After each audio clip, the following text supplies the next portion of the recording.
bantu anak untuk mengenali apa yang dia rasakan. Oke. Kan anak itu nakal, pasti ada alasannya dong. Kenapa anak itu marah? Kan ada sebabnya. Ajarin sama anak apa yang kamu rasakan.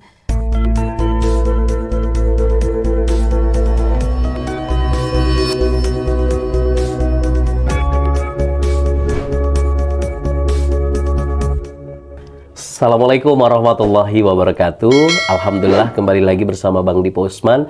Tentunya di program Tamu Kita. Nah, tentunya program Tamu Kita ini kita mengundang narasumber-narasumber yang memberikan inspirasi buat seluruh mitra JIC dimanapun berada yang sedang menyaksikan channel YouTube kami JIC TV dan mendengarkan radio JIC di frekuensi 107.7 FM.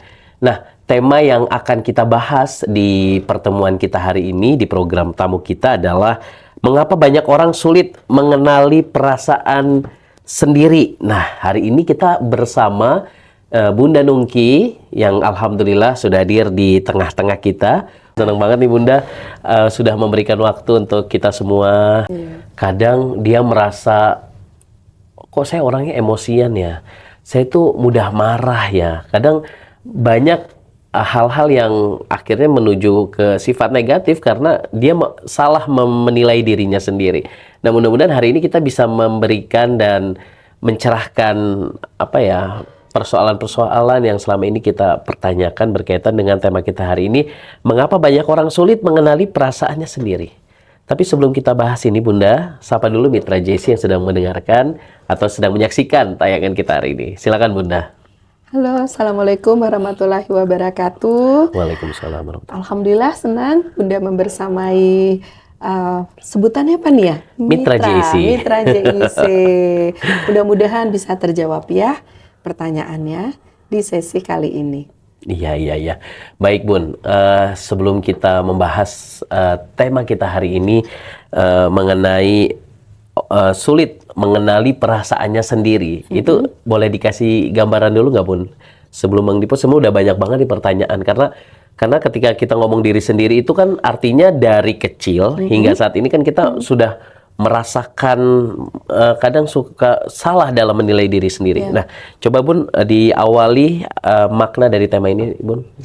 Iya, ini pasti ada yang bertanya-tanya ya, kenapa sih sulit sekali ya mengenali perasaan. Bener. Nah, akar masalahnya ini karena apa nih? Karena dari kecil kita lebih sering diajarkan meregulasi emosi daripada mengenali emosi itu sendiri. Ya. Contoh, waktu kecil nih sedih, nangis. Apa katanya orang tua kita? Jangan nangis. Bener. Ya, kemudian ketika kita tidak setuju, kita protes, orang tua bilang apa? Jangan nakal. Ya kan?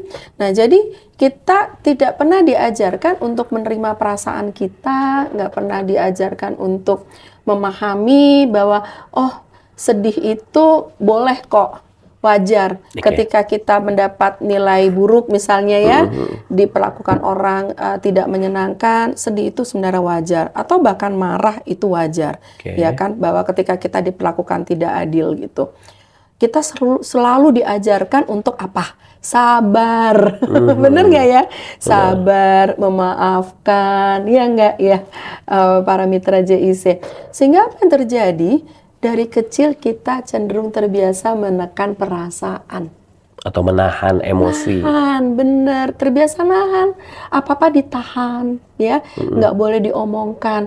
Harus regulasi, harus sabar, harus kuat. Nggak boleh nangis, nggak boleh cengeng. Ya, padahal tuh sakitnya tuh udah di sini. Sakitnya tuh di sini. Sakitnya tuh di sini. Tapi nggak boleh diakui. Harus ditekan. Nah, sekarang kalau itu ditekan terus, kira-kira akhirnya apa yang terjadi? Bisa nggak merasakan rasa itu? Enggak. Kosong. Nah, itulah yang terjadi banyak di antara kita. Perasaan kosong. Ya. Karena sudah terlalu sering ditutup, dikancing, ya. Ini sama seperti kolbu, ya kan? Kolbu itu ketika dia tertutup debu, ya akhirnya apa? Nggak berfungsi, ya. Kolbunya sih jalan, tapi sinyalnya udah nggak terasa lagi. Ya. Sehingga kita ngerasa kayaknya kok batin saya kosong ya. Saya nggak bisa merasakan sebenarnya apa yang saya inginkan, apa yang saya harapkan gitu. Bagaimana diri saya, nggak tahu. Karena tadi tertutup, nggak pernah dilatih, nggak pernah diasah. Ya, sehingga kita ngerasa terputus dari diri kita, terputus dari apa yang kita inginkan. Seperti itu. Iya. Lalu pertanyaannya Bunda, ketika misalnya anak kecil tersebut ya Bun, melakukan kesalahan yang dimana tuh bagi orang dewasa itu tidak apa ya, oh ini memang harus ditegur, ini harus dikasih tahu. Nah, bagaimana cara kasih tahu yang baik agar tadi persoalan-persoalan yang nanti kemudian hari ditemukan itu tidak terjadi tuh Bun? Kira-kira apa yang harus diucapkan oleh orang tua kalau memang tidak boleh untuk tidak boleh menahan dari emosi anak itu? Iya, berarti ini kan pendidikan ya? Pendidikan. Ke anak ya, cara pendidikan Betul. ke anak. Bagaimana caranya gitu, Ya, solusinya dari itu? Iya, benar. Silakan Bun. Kalau kita menegur, tegurlah itu berdasarkan fakta ya. Oke. Gitu, faktanya yang kita lihat, kemudian sampaikan kepada anak. Ya. Nah, kemudian bantu anak untuk mengenali apa yang dia rasakan. Oke. Kan anak itu nakal, pasti ada alasannya dong. Bener nggak? Bener, Kenapa bener. anak itu nangis? Kenapa anak itu marah? Kan ada sebabnya. Nah, ajarin sama anak apa yang kamu rasakan. Oh, kalau marah itu seperti apa gitu kan. Ketika kamu itu sedih, oh itu sedih nak gitu. Nah, ajarin anak untuk bikin label ya dari masalah itu. Kemudian ajak anak untuk memikirkan jalan keluarnya. Oke. Karena gini ya, emosi itu ibarat anak kecil yang lagi ngetuk pintu gitu loh ya. Ngetuk pintu di depan rumah kita. Kalau anak kecil nggak dibukain pintunya nangis nggak? Nangis, ya nggak? Iya. Tapi kalau orang tua bilang nggak boleh, tahan, apa yang terjadi? Ini udah nggak kuat, gitu. Udah nggak kuat kan? Makanya perlu anak ini diajarin menamakan emosinya. Ketika anak diajarkan menamakan emosinya, kemudian kita ajak anak ini berpikir apa yang harusnya dilakukan menurut kamu. Gitu ya. Kemudian jelaskan kalau menurut agama harusnya nih begini gini nah. Nah, jadi ajak anak memberi label emosinya. Habis itu kemudian kita berikan aturan-aturan nih berdasarkan agama syariat itu seperti apa. Baru kemudian kita bimbing untuk memberi solusinya. Nah, kalau lebih baik lagi sih minta anak untuk memikirkan menurut kamu baiknya seperti apa. Karena ini sekaligus membangun kemandirian anak. Ya, dan mengambil keputusan. Tapi kan kita dari kecil salah ya. Betul. Orang tua kan sering kali, dah diem, gitu kan. Oh kamu salah, kamu dosa, istighfar, gitu kan. Sana sholat, minta ampun, kan gitu. Padahal nggak seperti itu. Akhirnya anak nggak pernah belajar bahwa emosi ini sebenarnya wajar, emosi ini bisa diakui, emosi ini bisa dikelola dengan baik, ya. Karena Nabi pun juga sedih kan? Benar nggak? Betul. Ya, apalagi kita cuman umatnya, ya. Jadi ketika kita belajar untuk mengenal emosi kita sendiri, sebenarnya kita kembali ke fitrah yang Allah berikan kepada kita bahwa boleh kok kita sedih, boleh kok kita marah. Yang penting bagaimana kita mengelolanya. Iya. Nah, gini Bun. Kadang yang parenting yang Bang Dipo sering dengar itu ketika anak itu emosi, ketika anak melakukan kesalahan atau menangis atau sesuatu yang dianggap inilah menjadi persoalan bagi orang tua, itu dibiarkan saja, kemudian tunggu tenang baru kita memberikan pendidikan kepada anak. Nah, apakah cara itu sangat efektif atau kita langsung tegur dia, langsung kita bimbing dia gitu? Misal ketika ada orang menangis, kita langsung tegur gitu. Itu gimana tuh Bun? Pendidikan yang sama. Kalau anak menangis ya, kan orang tua biasa langsung diem gitu kan ya. Nangis itu kan suatu lepasan emosi dari anak. Ya, harusnya ketika anak itu nangis, orang tua memberikan ruang yang aman, yang tidak membahayakan anak untuk memproses tangis itu. Ya, jadi sebenarnya ketika anak menangis, orang tua tuh dampingin, beritahu, nak, kalau nangis boleh di sini, kalau udah selesai nangisnya kita bicara.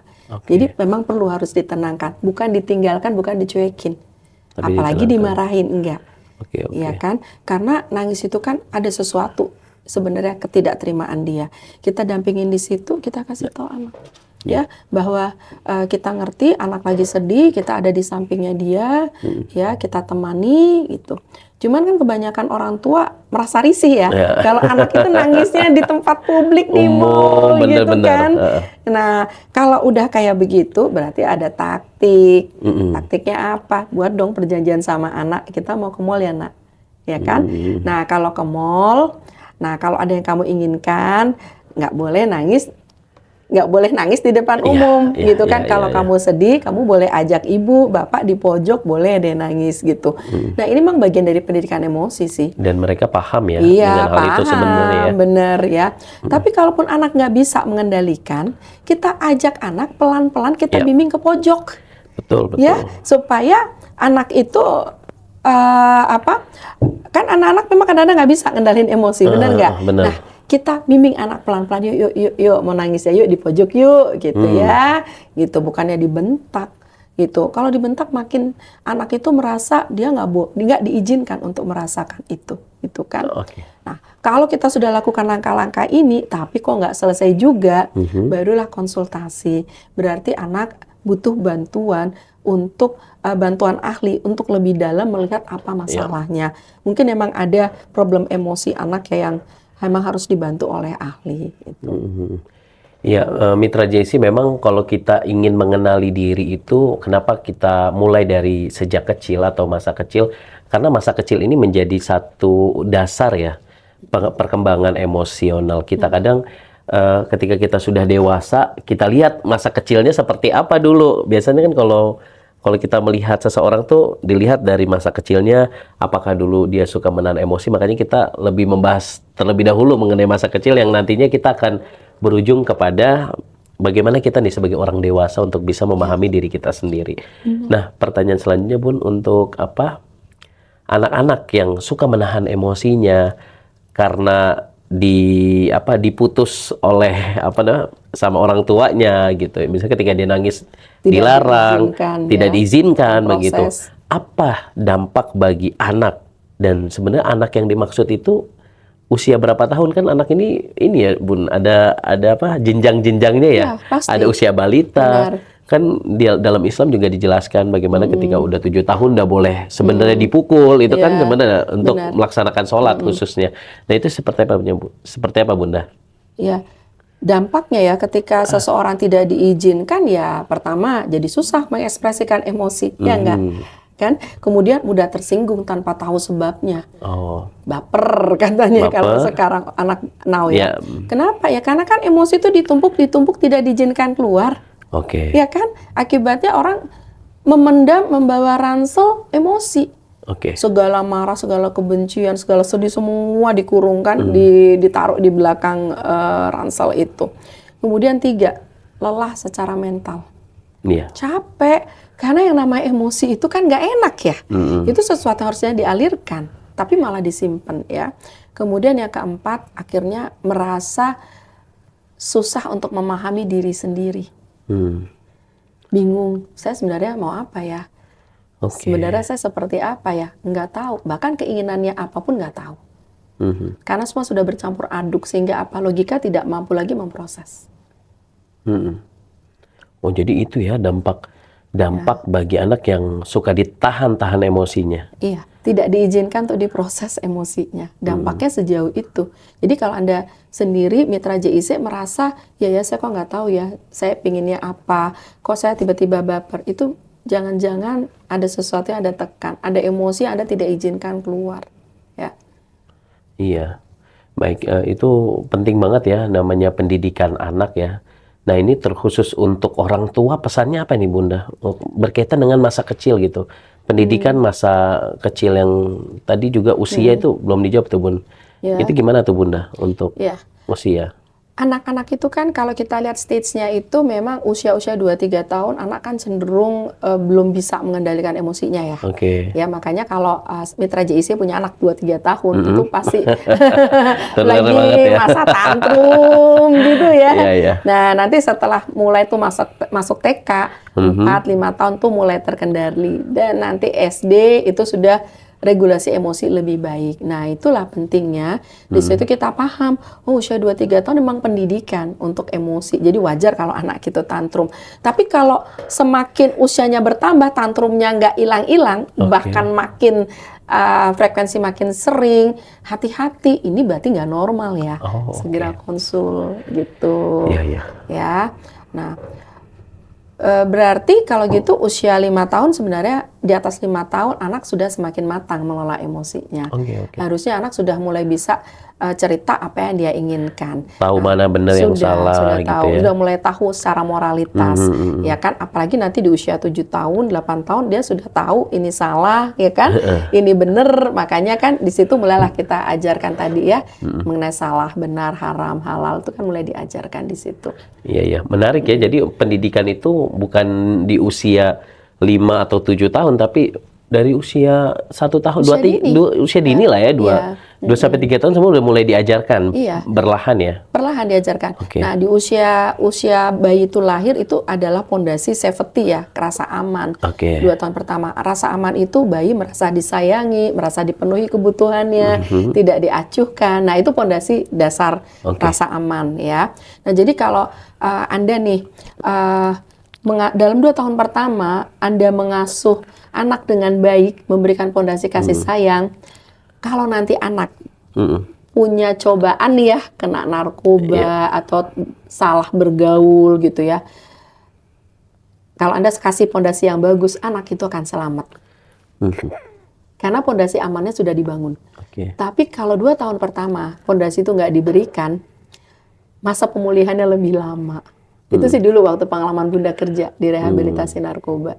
Ya, kita bisa melihat prognosis atau kemungkinan anak ini pulih ini dari status perkembangan dia waktu dia kecil. Oke. Oh, jadi itu perlu kedetek ya? Iya. Iya ya. Bisa kedetek sejauh itu. Oke. Tapi kalau misalnya dia nggak tahu masa kecilnya seperti apa, itu gimana Bunda? Tanya orang tuanya. Tanya orang tuanya. Tanya orang tuanya. Wawancara orang tuanya. Wawancara? Iya, diwawancarai. Jadi dari biasanya situ gitu, Bun, ya? konselor dan atau terapis itu bisa tahu prognosisnya seperti apa.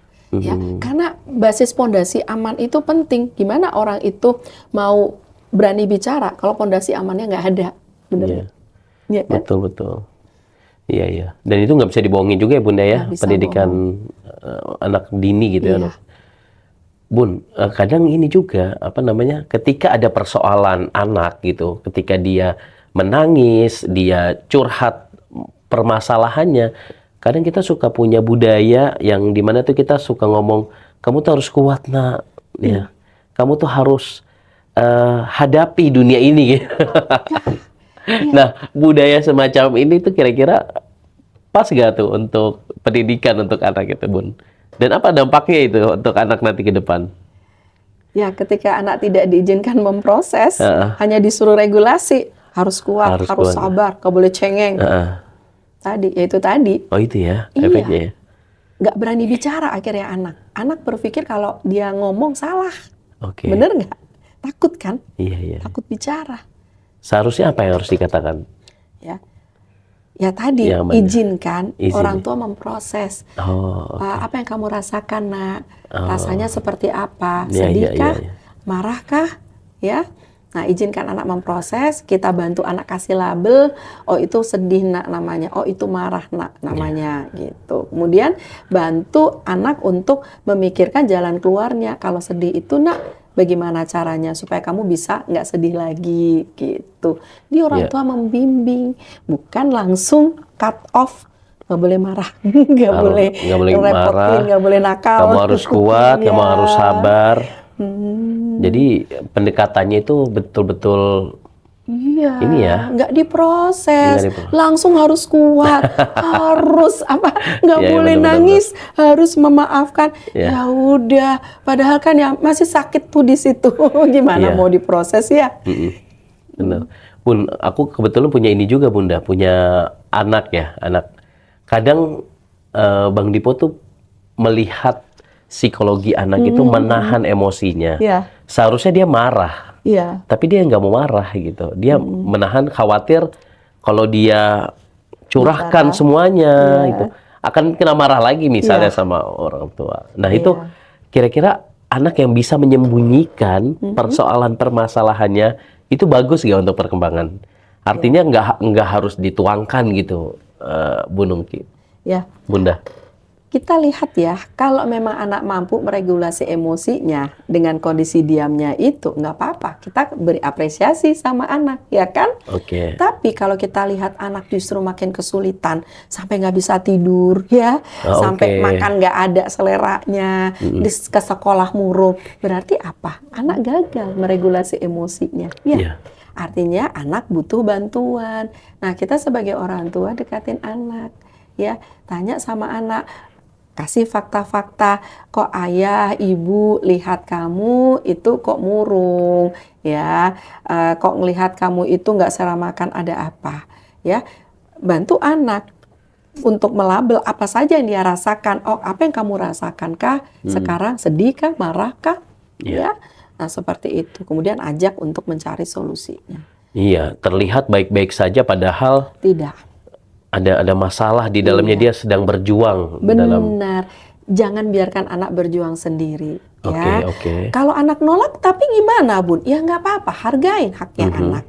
Tapi kita harus hadir sebagai orang tua, temani dia, dampingi dia. Apa yang bisa ayah, ibu bantu, nak, gitu, ya kan? Apakah kamu mungkin mau dimasakan makanan kesukaan kamu supaya kamu selera makan, ya kan? Atau kamu butuh apa, ya, sehingga kamu bisa sehingga apa yang kesedihan lagi kamu alami atau masa kamu alamin itu bisa terbantu. Itu. Jadi dari situ anak akan dapat pesan, oh boleh kok kalau saya cerita, ya kan, aman, orang tua saya ingin membantu. Tapi kalau orang tuanya cuek, anak beranggapan ya memang harusnya seperti ini, benar nggak? Oke. Itu penting banget ya, berarti ya, untuk memahami anak gitu ya. Iya, penting sekali. Dan ini yang Bunda banyak temukan di praktek ya, Bang Dipo. Walaupun nih banyak orang tua sudah tahu nih, walaupun Bunda sudah berbusa-busa ngomong tentang ini, tapi kok lupa gitu ya, nggak dilakukan oleh orang tua. Tahu nggak kenapa? Karena ayah ibunya sendiri juga produk terluka. Oh, oke. Apalagi korban bullying misalnya. Iya, ayah ibunya juga ternyata korban masa lalu. Masa lalu. Iya, yang dia juga menyimpan banyak ransel emosi. Jadi kalau orang terluka, bisa nggak sih dia menjadi orang yang menyembuhkan luka? Enggak. Oke. Karena dia sendiri juga punya problem. Ya, jadi semakin anak bermasalah, semakin dia stres. Oke. Ya kan? Maka sarannya Bunda, kalau ayah Bunda di rumah ya, Mitra JIC ngerasa punya anak yang kok nggak mau terbuka ya, kok nggak mau cerita, coba introspeksi dulu ke diri Anda. Jangan-jangan Anda juga produk dari masa lalu yang terluka. Sembuhkan diri Anda dulu, ya. Karena pemulihan itu bukan dimulai dari anak, tapi dari Anda sendiri sebagai orang tua. Karena anak itu sebenarnya hanya meniru, melihat dari sosok orang tua. Oke. Nah, itu penting ya, istilah buah tidak jauh dari pohonnya. Ya, baik, memang kalau kita lihat memang perkembangan anak itu kan berbeda-beda ya, Bun ya. Nah, saya sekarang pengen fokus ke ini, Bun, ke masa dewasa ini. Setelah nanti kita juga akan membahas Mitra JC yang sudah bertanya, kayaknya udah menunggu nih pertanyaan-pertanyaannya.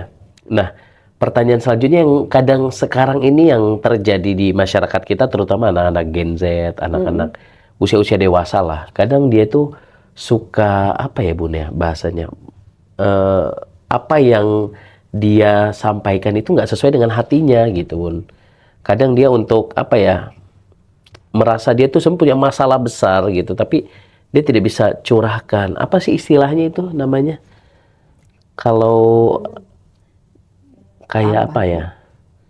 Dipendem ya? Iya, kayak dipendem gitu. Persoalan-persoalan orang nggak tahu kan dia artinya dia tidak bisa memilih, nggak tahu dirinya sendiri. Itu seperti apa sih, Bun? Avoidance. Nah, gitu, avoidance. Itu gimana, Bun? Ya, ini memang banyak ya kejadian-kejadian avoidance ya. Iya. Ya, karena itu tadi, karena banyak orang yang salah beranggapan bahwa ketika mereka mengakui emosi, itu berarti bagian dari identitas mereka. Salah. Iya. Salah besar ya. Karena emosi itu bisa datang dan pergi. Marah, sedih, senang, itu bisa datang, bisa pergi. Benar nggak? Ketika Anda merasa marah, itu bukan berarti Anda pemarah. Iya. Paham ya? Ketika Anda sedih, itu bukan berarti Anda gagal. Tolong bedakan dua definisi ini ya, identitas diri dengan emosi. Emosi itu bukan identitas ya. Nah, ini kesalahan kita karena apa? Tidak ada pendidikan emosi dari kecil sehingga kita berpikir kalau sedih itu salah. Oke. Kalau sedih itu berarti kita gagal. Kalau marah berarti itu salah, itu jelek. Karena apa? Berarti kita pemarah. Iya. Padahal itu dua hal yang berbeda. Itu cuma emosi. Yang satu lagi identitas. Identitas itu siapa? Oh, saya anak Pak A, saya sekolah di mana, gitu kan? Saya punya banyak kawan di ini. Itu identitas. Ya, maka wajar kok kalau kamu itu punya perasaan, punya emosi, itu lumrah. Iya. Ya, emosi bukan berarti identitas. Itu beda. Nah, kenapa banyak Gen Z sekarang memendam, ya, cenderung avoidant aja, kabur aja, gitu ya? Karena mereka merasa jauh lebih aman untuk tidak cerita. Nah, bisa jadi karena ada kesalahan konsep itu, Bang Dipo. Kesalahan memahami konsep. Karena kan sudah seperti dari kecil tuh di brainwash gitu loh. Nggak boleh gagal, nggak boleh salah, gitu kan? Apalagi ketika sekarang Gen Z itu menjadi sandwich generation. Sandwich generation di mana satu Gen Z itu bisa menanggung 4 bahkan ada sampai 8 orang dalam keluarganya. Itu beban berat loh. Iya. Beban yang sangat berat ya. Sehingga ini katanya berdampak pada angka pernikahan yang akhirnya mundur, Bang Dipo. Iya. Ya kan, karena apa? Untuk menanggung dirinya aja susah kok, apalagi mau menanggung anak orang kan gitu ya. Nah, sehingga Gen Z ini beranggapan kalau saya ngeluh, seolah saya lemah. Ya, akhirnya ya sudah, tahan semua. Ya. Dampak itu tadi, perilakunya kok tiba-tiba saya nggak bisa mengendalikan diri, tiba-tiba saya jadi marah, tiba-tiba jadi sedih, dan saya nggak tahu apa sebabnya. Karena itu tadi, ransel emosinya udah terlalu penuh. Ya, kan orang avoidant terus sampai kapan sih mau lari? Pasti ada batas, benar nggak? Nah, ketika tubuh sudah nggak mampu ya menahan ini semua, larinya dalam bentuk apa? Penyakit. Oke. Ya, jadi pusing, jadi sakit sana, sakit situ kan. Coba lihat Gen Z sekarang, masih umur 20-an tahun tuh, Bang Dipo, 24, 25 tahun ya, itu udah bawa apa tuh? Minyak angin. Coba deh, bener nggak ya? Bener nggak? Anda nih yang Gen Z, bener nggak? Ngerasa nggak? Ya kan? Itu coba Gen Z sekarang makin banyak yang sakit.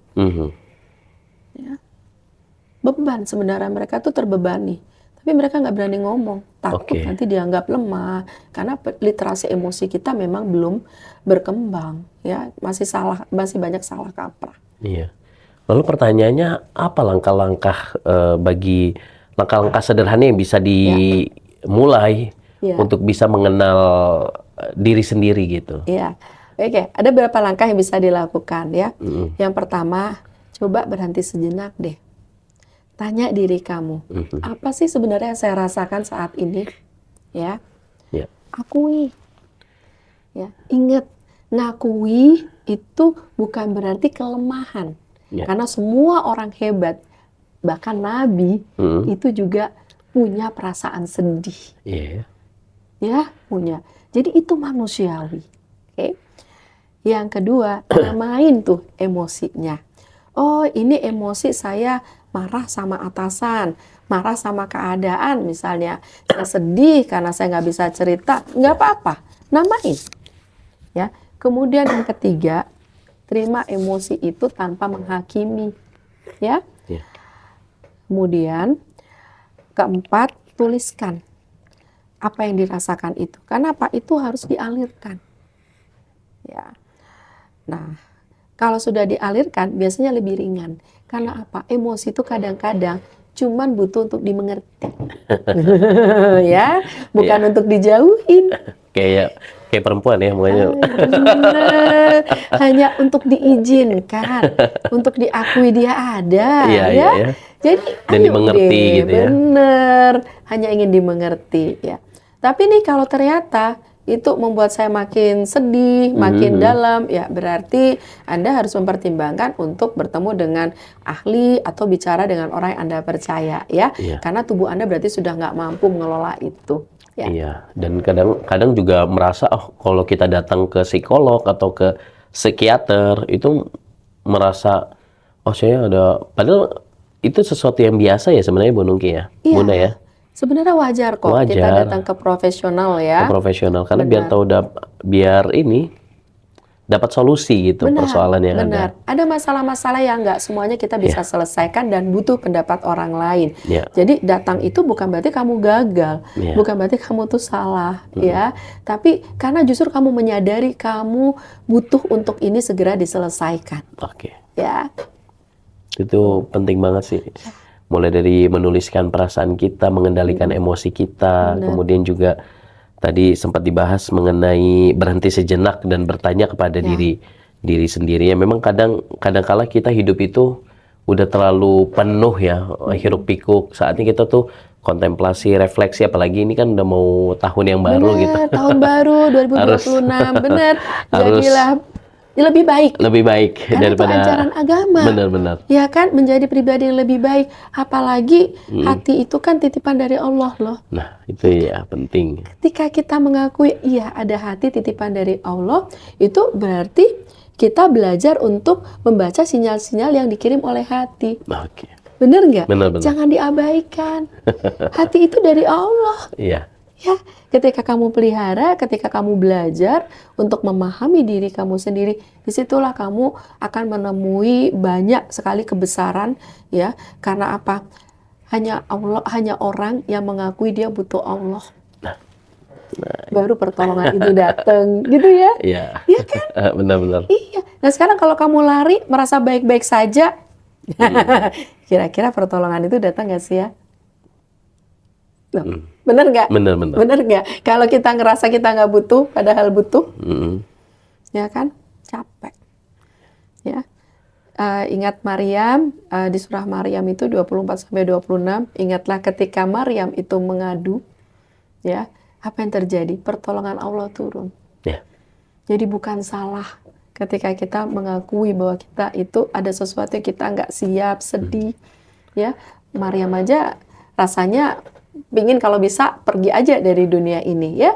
Di perasaan gagal itu wajar, bahkan diabadikan dalam surah Quran itu menunjukkan bahwa manusia itu memang tempatnya segala hal-hal itu manusiawi, kelemahan itu manusiawi. Justru disitulah sebagai manusia mental kita diuji, mental kita di situ untuk meminta kepada Allah, dan kita ternyata manusia nggak bisa apa-apa tanpa Allah. Di situ esensinya ketika kita belajar menerima perasaan kita. Memang bicara tentang memahami dan mengenal diri sendiri itu perlu adanya kita refleksi tadi, kemudian menghadirkan Allah, menghadirkan Tuhan kita, sehingga kita tuh dapat, ya itulah sebaik-baiknya perkataan, yaitu Al-Quran, sebaik-baiknya perkataannya zikrullah gitu ya. Ya itulah yang menjadi solusi untuk bisa kita memahami diri sendiri. Mungkin ini kita langsung tanya jawab ya. Boleh. Ini ada 2-3 pertanyaan mungkin yang kita jawab. Dari sekian banyak pertanyaan mungkin hanya ini yang kita ambil 3 pertanyaan. Baik Bunda, Assalamualaikum warahmatullahi wabarakatuh. Saya adalah orang yang terlihat ceria dan aktif di depan orang lain. Tetapi ketika sendirian, saya sering merasa kosong dan lelah tanpa tahu alasannya. Saya ingin bertanya, dari mana sebaiknya saya mulai untuk mengenali perasaan saya sendiri agar tidak terus merasa hampa, gitu. Iya. Ini ya itu yang maksud Bang Dipo tadi kali ya, yang dia tuh sebenarnya tuh dia sedang sedih gitu, tapi dia selalu terlihat ceria, terlihat aktif, Baik-baik saja. terlihat baik-baik saja. Padahal ketika dia udah buka pintu kamar, dia tuh udah sebenarnya dia orangnya apa gitu, orangnya introvert, bukan introvert ya, introvert kan bukan sesuatu yang salah. Ya. Maksudnya dia tuh sedang ada masalah dalam dirinya gitu. Itu gimana tuh Bunda? Ya. Merasa hatinya hampa gitu. Nah, ketika kamu merasa hampa, itu artinya tubuhmu mengirim sinyal. Dia sudah nggak mampu lagi dengan semua beban, emosi yang selama ini dipendam, ditahan. Ya, itu cara tubuh kamu teriak. Ya. Bagus kamu menyadari ada sesuatu di dalam batin kamu yang hampa, itu artinya kamu butuh untuk ditolong, untuk dibantu. Langkah apa yang harus dilakukan? Pertama, akui, ya, ada sesuatu yang kosong dan saya tidak tahu itu apa. Ya, kalau kamu bisa menemui profesional untuk dibantu, itu bagus sekali. Tapi kalau kamu merasa kamu bisa mengelolanya itu sendiri, ini yang Bunda sarankan. Yang pertama, coba kamu belajar dulu untuk bisa melihat hal-hal sekecil apapun itu kamu mulai labelin, ya. Misalnya, saya mendapatkan dapat ucapan, dapat jabatan, misalnya ya, dapat prestasi, coba rasain, kasih label, oh itu saya senang, saya bahagia. Ya, dengan belajar untuk menamain emosi itu, merasakan emosi itu, berarti kamu mulai belajar untuk mengenal diri kamu pelan-pelan. Ya, ibarat tuh kayak kalbu, hati kamu tuh kan tertutup debu. Mulai deh belajar untuk membahasakan itu. Tapi kalau kamu sudah berusaha belajar, tapi kok tetap nggak bisa ya ngerasain, itu berarti udah kronis. Ya, kalau sudah kronis, itu kamu berarti butuh bantuan lebih dalam lagi ya nak ya. Ya, datangin profesional. Ya, atau Bunda punya komunitas, mungkin bisa masuk di komunitas ya Bunda. Apa tuh Bunda komunitas? Inner Mind. Komunitas Inner Mind. Ya, nanti kita bisa diskusi di situ. Kita juga ada program-program free-nya juga kita ada. Program-program berbayarnya juga ada. Ya, yang rutin kamu bisa milih nanti mau ikut yang program belajar rutinnya berbayar atau mau yang free aja.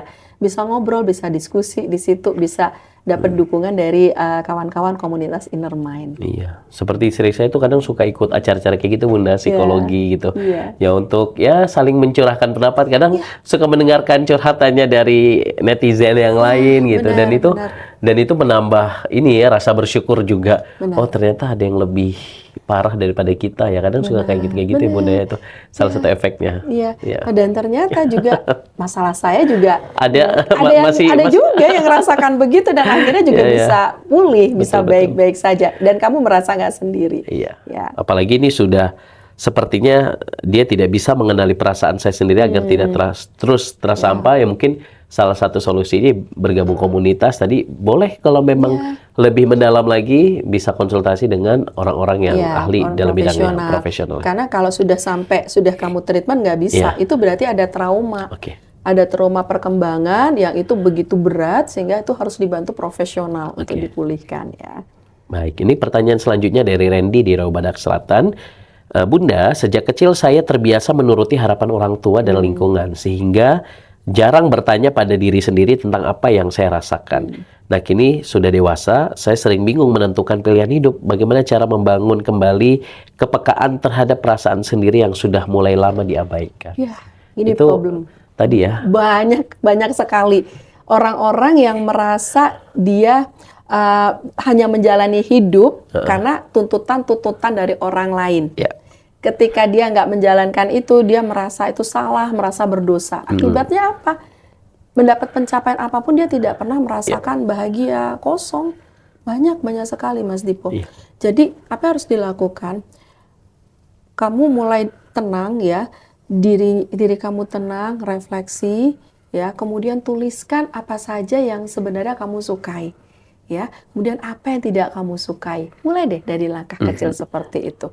Kemudian ketika kamu berhasil melakukan apa yang kamu sukai, kamu beri apresiasi diri kamu, gitu ya. Kalau ada yang kamu kamu kemudian bisa tahu, lama-lama kan akhirnya tahu tuh apa sih sebenarnya yang saya inginkan, apa yang saya sukai itu. Nah, ketika kamu nanti menghadapi tekanan dari orang lain, maka kamu akan punya pondasi untuk menilai sebenarnya tekanan dari orang lain atau tuntutan dari orang lain ini sebenarnya cocok nggak sih dengan saya atau sebaiknya saya tolak atau tidak. Nah, itu latihan awal yang sederhana yang bisa Bunda rekomendasi. Dicoba dulu ya, Nak ya. Iya, semoga bermanfaat tuh tadi tips-tips yang diberikan oleh Bunda. Pertanyaan terakhir Bunda, ini dari Irina di Depok.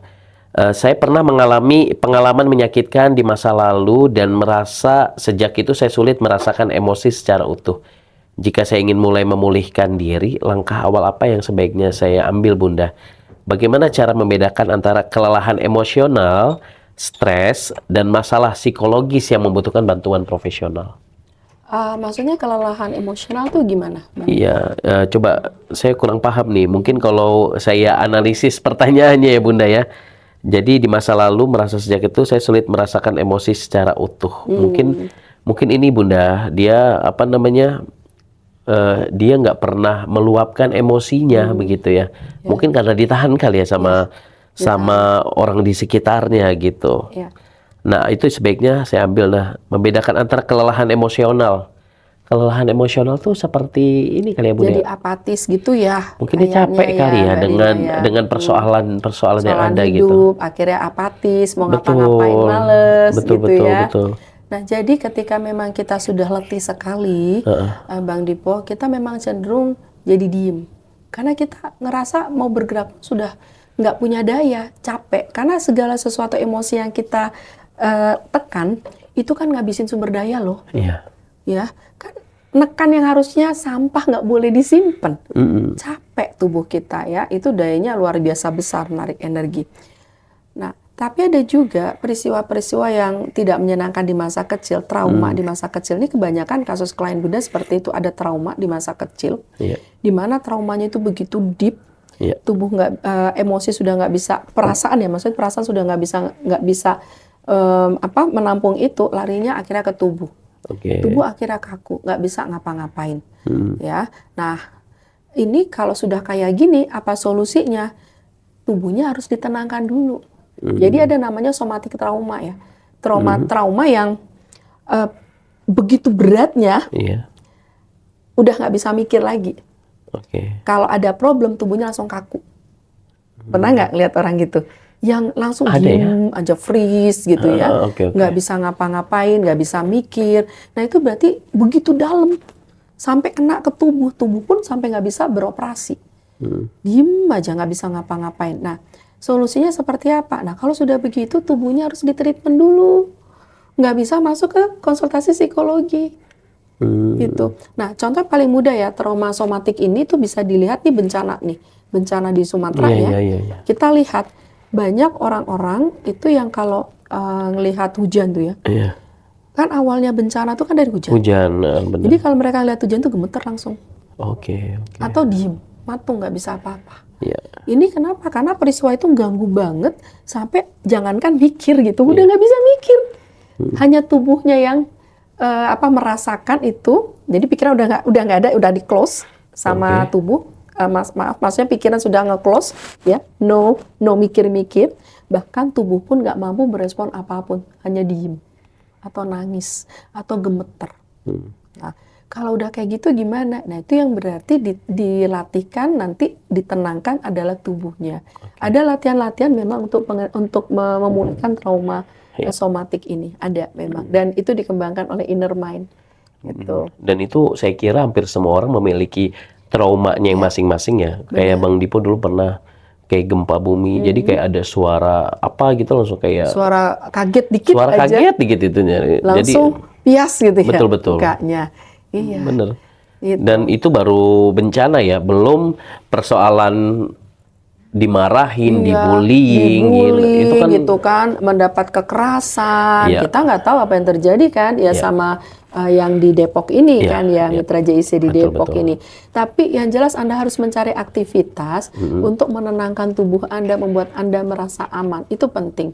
Kalau Anda nggak bisa konsul di inner mind, nanti bisa mencari aktivitas tadi untuk mengalirkan tubuh ini. Harus dibikin untuk diberi wadah untuk dia bisa bergerak ya, supaya Anda bisa merasakan tubuh Anda dulu. Oke. Jadi pelan-pelan di tubuh dulu ya, Ya. biar ada tubuhnya bisa ngerasain. Jadi latihan untuk grounding, kemudian latihan bernafas, Ya. nah itu bisa membantu. Iya, karena psikologi juga erat kaitannya juga dengan aktivitas fisik juga yang mungkin bisa dilakukan ya. Benar, karena ini sudah kena bukan ketika orang ini kaku nggak bisa ngapa-ngapain, itu yang kena bukan lagi pikirannya, Tapi fisik juga. sudah fisik, sudah langsung ke fisiknya udah nggak bisa ngapa-ngapain. Jadi harus dibenerin dulu fisiknya. Fisiknya harus mulai dulu dari Iya. fisiknya, ya dilatih dulu. Anda bisa ikut latihan seperti yoga, meditasi, gitu. Kemudian nanti mulai masuk ke latihan untuk mengolah rasa seperti melukis, gitu ya. Terapi-terapi untuk mengalirkan emosi pelan-pelan di situ. Oke. Ya. Nah, itu dia solusi yang Iya. mungkin bisa diterapkan ya Benar. untuk Bu Rina di Depok. Ya, jadi intinya buat mitra JIC, kalau Anda punya problem ini, nggak usah dicari sebabnya kenapa, mengapa, ya. Karena apa? Itu kan jauh di bawah, jauh banget Anda nggak tahu tuh kenapa, tapi Anda bisa mulai kelola, mengalirkan tuh pelan-pelan. Oke. Mengakui itu, ya, dialirkan tadi dengan aktivitas journaling, ya. Aktivitas fisik untuk membuat Anda lebih nyaman, lebih rileks, meditasi gitu ya misalnya, atau zikir itu juga bagus. Zikir. Iya, zikir nafas Baca itu Quran. juga bagus. Nah, baca Quran dengan menghayati itu Betul. membantu loh, Iya. membantu mengasah Oke. gitu. Iya. Nah, terakhir Bunda, ini kita karena waktu kita sudah sangat cukup ya, nggak kerasa ya. Benar. Nah, kira-kira apa, Bun? Pesan yang ingin disampaikan terkait tema kita hari ini, self reminder kita gitu untuk mengingatkan diri kita sendiri dan mengenal diri kita sendiri. Apalagi kita sudah di penghujung tahun 2025, agar tahun depan itu harus lebih baik daripada hari ini. Dan kita mengucapkan selamat tinggal masa lalu yang kita anggap inilah masalah, harus kita jadikan perubahan yang lebih baik. Silakan, Bun. Oke, Berat ya, Bun? jadi gini, masa lalu itu nggak bisa kita lupakan. Iya. Masa lalu itu bagian dari pengalaman kita. Kita hanya bisa mengambil hikmah. Ya. Dan ingat, seberat apapun kondisi Anda, ya. Bunda nggak bilang itu jalan keluar ya, itu klise ya. Tapi Bunda ingin mengatakan bahwa seringkali Allah itu hanya ingin menguji kita seberapa jauh kita percaya kepadanya. Seringkali masalah hanya cukup dengan mengakui bahwa itu ada dan minta pertolongan kepada Allah setelah semua ikhtiar sudah Anda lakukan. Dengan pasrah, dengan yakin, minta bimbingan kepada Allah. Masalah itu seringkali lebih mudah diselesaikan daripada Anda mengandalkan logika Anda. Mungkin ini waktunya untuk kita melihat kepada Allah sebagai penolong kita, meminta Allah untuk membimbing kita, ya, bukan waktunya menggunakan otak. Dan waktunya sekarang memberdayakan batin Anda untuk mulai terkoneksi kepada Allah, mengakui bahwa saya tidak sempurna sebagai manusia. Ya. Justru ketika kita mengakui ketidaksempurnaan kita sebagai manusia, seringkali pertolongan Allah lebih cepat datang. Iya. Dan yakinlah bahwa pertolongan Allah itu akan datang ya. Pertolongan pasti ada. Ada masanya, dan pada saatnya nanti insya Allah kita akan memberikan hal yang terbaik ya. Mudah-mudahan tahun depan bisa menjadi lebih baik ya, Bunda ya. Amin. Daripada Percaya. tahun ini, percaya. Percaya. Kenapa? Karena ketika Allah memberikan perpanjangan waktu, usia kepada kita, pasti ada maksud di dalamnya. Benar ya? Ya, benar Bunda. Iya, terima kasih Bunda Nungki Sama yang sudah memberikan banyak inspirasi buat kita semua. Dan jangan lupa juga untuk bergabung di komunitas Bunda Nungki. Ini ada Inner Mind yang membahas tentang persoalan-persoalan yang berkaitan dengan perasaan, kemudian juga emosional, dan insya Allah itu akan menjadi satu sharing season lah untuk teman-teman yang mungkin punya masalah yang saat ini belum tahu apa solusinya, bisa bergabung insya Allah, mudah-mudahan bisa memberikan solusi. Amin. Amin ya rabbal alamin. Dan saya Bang Dipo Usman pamit undur diri. Sekian, terima kasih Bunda Nungki. Wassalamualaikum warahmatullahi wabarakatuh.